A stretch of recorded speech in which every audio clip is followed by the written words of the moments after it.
नमस्कार। Chanakya IAS academy के daily current affair session में आपका स्वागत है। आज है 7 सितंबर और 7 सितंबर से जितने भी महत्वपूर्ण प्रश्न बनते हैं हम उन पर चर्चा करेंगे। हमारा आज का पहला प्रश्न है, हाल ही में किस राज्य सरकार ने विशेष रूप से विकलांग बच्चों को सशक्त बनाने के लिए सबल योजना शुरू की है? केरल, मेघालय, हिमाचल प्रदेश या फिर आंध्र प्रदेश? तो अभी हाल ही में हिमाचल प्रदेश राज्य सरकार ने सबल योजना शुरू की है जो कि विकलांग बच्चों को सशक्त बनाने के लिए है। हिमाचल प्रदेश के मुख्यमंत्री सुखविंदर सिंह सुक्खू ने मुख्यमंत्री खेल क्षमता पुनर्निर्माण आकांक्षाएं और आजीविका योजना यानी सबल लॉन्च किया है, जिसका उद्देश्य हमीरपुर, सोलन और शिमला जिलों के लगभग 400 स्कूलों में विशेष रूप से विकलांग बच्चों की देखभाल करना है, राज्य में दिव्यांग बच्चों के जीवन में सुधार लाना। यहाँ जारी एक बयान में कहा गया है कि यह पहल उनके लिए आवश्यक सुविधाएं और अवसर प्रदान करने पर केंद्रित की गई है। हमारा अगला प्रश्न देखेंगे, अमेरिका स्थित बहुराष्ट्रीय प्रौद्योगिकी कंपनी कार्निंग ने किस भारतीय राज्य में पहली गोरिल्ला ग्लास विनिर्माण सुविधा स्थापित करने की घोषणा की है? तेलंगाना, कर्नाटक, केरल या फिर गुजरात? तो अभी हाल ही में अमेरिका स्थित बहुराष्ट्रीय प्रौद्योगिकी कंपनी जो कि कार्निंग है ने तेलंगाना में एक गोरिल्ला ग्लास विनिर्माण सुविधा स्थापित करने की घोषणा की है। अमेरिका स्थित बहुराष्ट्रीय प्रौद्योगिकी कंपनी कार्निंग ने भारतीय राज्य तेलंगाना में $113 मिलियन की पहली गोरिल्ला ग्लास विनिर्माण सुविधा स्थापित करने की योजना की घोषणा की है।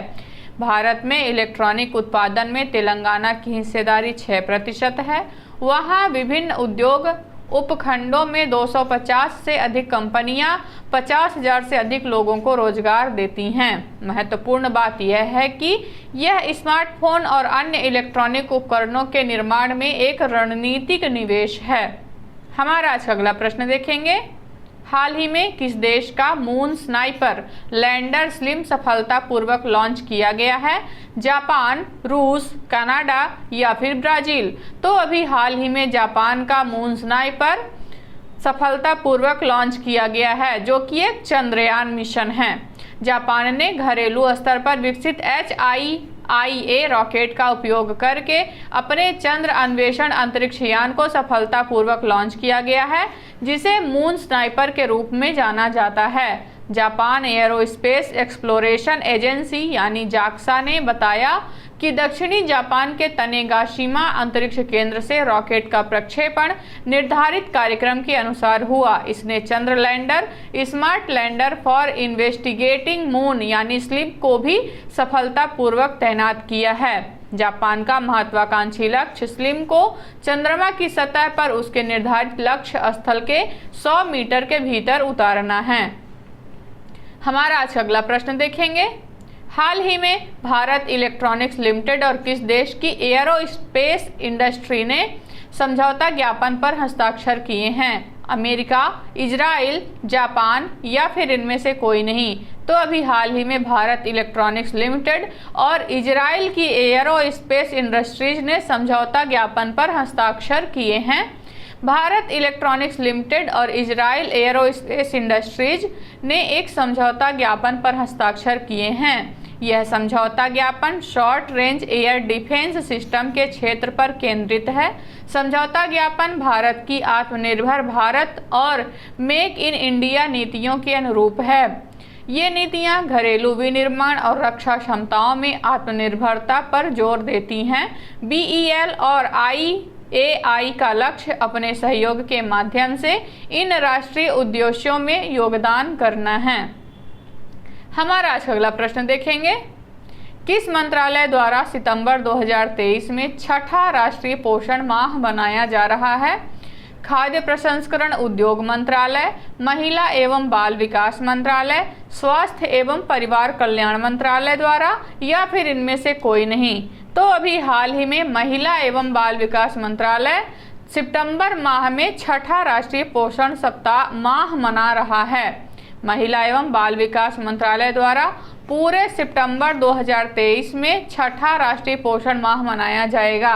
राष्ट्रीय पोषण माह पहल का फोकस मिशन पोषण 2.0 के साथ तालमेल बिठाते हुए जीवन चक्र दृष्टिकोण का उपयोग करके कुपोषण को व्यापक रूप से संबोधित करना है।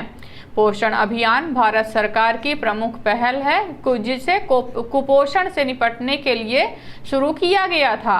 पोषण माह 2023 की थीम है सुपोषित भारत, साक्षर भारत, सशक्त भारत, यानी कि पोषण समृद्ध भारत, शिक्षित भारत और सशक्त भारत है। हमारा आज का अगला प्रश्न देखेंगे।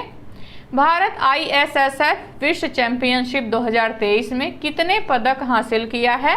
13, 14, 15 या फिर 18? तो अभी हाल ही में हुई ISSF विश्व चैंपियनशिप 2023 में भारत 14 पदक के साथ तीसरे स्थान पर रहा है। भारत ने बाकू अजरबैजान में ISSF विश्व चैंपियनशिप 2023 में उल्लेखनीय प्रदर्शन करते हुए 6 स्वर्ण पदक और 8 कांस्य पदक सहित कुल 14 पदकों के साथ तीसरा स्थान हासिल किया है। ISSF विश्व चैंपियनशिप 2023 में पदकों की संख्या में अग्रणी था चीन, जिसने 15 स्वर्ण पदक, 7 रजत पदक और 6 कांस्य पदक सहित 28 पदकों के साथ पहला स्थान हासिल किया है, एवं यूक्रेन ने 6 स्वर्ण पदक और 4 रजत पदक एवं 2 कांस्य पदक सहित कुल 12 पदकों के साथ तालिका में दूसरा स्थान हासिल किया है। ISSF विश्व चैंपियनशिप 2023 महत्वपूर्ण महत्व रखती है क्योंकि यह पेरिस 2024 ओलंपिक में भाग लेने का लक्ष्य रखने वाले एथलीटों के लिए क्वालिफाइंग इवेंट के रूप में कार्य करती है। हमारा आज का अगला प्रश्न देखेंगे। किस देश ने कृत्रिम बुद्धिमत्ता में अग्रणी कंपनी OpenAI के CEO सैम अल्टमैन को अपना पहला गोल्डन वीजा प्रदान किया है? जापान, इंडोनेशिया, अमेरिका या फिर इनमें से कोई नहीं? तो अभी हाल ही में इंडोनेशिया ने OpenAI के CEO सैम अल्टमैन को अपना पहला गोल्डन वीजा प्रदान किया है। इंडोनेशिया ने कृत्रिम बुद्धिमत्ता यानी AI में अग्रणी कंपनी OpenAI के CEO सैम अल्टमैन को अपना पहला गोल्डन वीजा प्रदान किया है, जिसका उद्देश्य हाई प्रोफाइल विदेशी निवेशकों के लिए प्रोत्साहन के रूप में कार्य करना है। इंडोनेशियाई आव्रजन प्राधिकरण ने अल्टमैन की वैश्विक प्रसिद्धि और राष्ट्र के लिए संभावित योगदान को स्वीकार करते हुए उन्हें 10 साल का वीजा जारी किया है। हमारा अगला प्रश्न देखेंगे। हाल ही में किस कंपनी ने NPCI के साथ भारत का पहला UPI ATM लॉन्च किया है? Hitachi payment services, Rakuten payment services, Jojo payment services या फिर इनमें से कोई नहीं? तो अभी हाल ही में हिटाची पेमेंट सर्विसेज ने भारत का पहला UPI ATM लॉन्च किया है। जापान स्थित हिटाची लिमिटेड की सहायक कंपनी हिटाची पेमेंट सर्विसेज ने national payments corporation of India के साथ मिलकर Hitachi money spot UPI ATM नाम से वाइट लेवल ATM के रूप में भारत का पहला UPI ATM लॉन्च करने की घोषणा की है। ATM कार्ड रहित नगद निकासी की सुविधा देगा, जिससे भौतिक कार्ड की आवश्यकता समाप्त हो जाएगी। एक UPI ATM उपयोगकर्ताओं को यूनाइटेड पेमेंट्स इंटरफेस ऐप का उपयोग करके कई खातों से नकदी निकालने की अनुमति देता है। हमारा आज का अगला प्रश्न देखेंगे। हाल ही में किस पेमेंट गेटवे ने क्रेडिट डेबिट कार्ड से भुगतान सक्षम करने वाला पहला कार्ड साउंड बॉक्स लॉन्च किया है? गूगल पे, पेटीएम, फोन पे या फिर इनमें से कोई नहीं? तो अभी हाल ही में पेटीएम ने पहला कार्ड साउंड बॉक्स लॉन्च किया है। पेटीएम